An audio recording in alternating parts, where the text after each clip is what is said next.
শ্রীলঙ্কাকে উড়িয়ে দিয়ে বিশ্বকাপে উড়ন্ত সূচনা করেছে সাউথ আফ্রিকা। নাসাউ কাউন্টি ইন্টারন্যাশনালে এই ম্যাচটায় তোলপাড় রেকর্ড বুকে। চলুন দেখে নেওয়া যাক কি কি রেকর্ড হয়েছে ম্যাচটাতে। শ্রীলঙ্কার বিপক্ষে সাউথ আফ্রিকার এই জয় টি-20তে লঙ্কানদের বিপক্ষে প্রোটিয়াদের টানা অষ্টম জয়। নির্দিষ্ট এক দলের বিপক্ষে টানা এত জয় নেই কোনো দলের।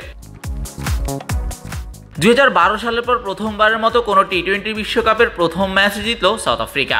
2014, 2016, 2021 সালের আসরে নিজেদের প্রথম ম্যাচগুলোতে হেরেছিল দলটা। 2022 সালে জিম্বাবুয়ের বিপক্ষে বৃষ্টিবাগড়ায় জেতা ম্যাচ হাত ফসকে বেরিয়ে গিয়েছিল তাদের। সাউথ আফ্রিকার বিপক্ষে 77 রানে অল আউট হয়ে নিজেদের ইতিহাসে সর্বনিম্ন রানের অল আউট হওয়ার নজির গড়ল শ্রীলঙ্কা। টি-20 বিশ্বকাপে এ নিয়ে দ্বিতীয়বারের মতো 2 অঙ্কে অল আউট হলো দলটা। এর আগে 2010 বিশ্বকাপে অস্ট্রেলিয়ার বিপক্ষে 87 রানে অল আউট হয়েছিল বিশ্বকাপে তাদের সর্বনিম্ন স্কোর। 7 রানে 4 উইকেট। বাংলাদেশকে একটা জায়গা থেকে মুক্তি দিলেন আনরিক নরকিয়া।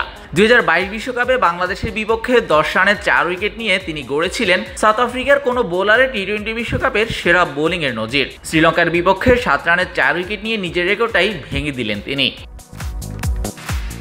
সাউথ আফ্রিকার অটনিল বার্টম্যান গতকাল ডট বল করেছেন 20টা। টি-20 বিশ্বকাপে এক ম্যাচে সর্বোচ্চ ডট বল করার যৌথ রেকর্ড এটি। এর আগে 2010 বিশ্বকাপে কেমার রোচ আয়ারল্যান্ডের বিপক্ষে এবং 2012 বিশ্বকাপে অজন্তা মেন্ডিস জিম্বাবুয়ের বিপক্ষে গড়েছিলেন এই রেকর্ড 20টা করে ডট দেয়ার। শাহরিয়ার শাওন, স্পোর্টস বাংলা।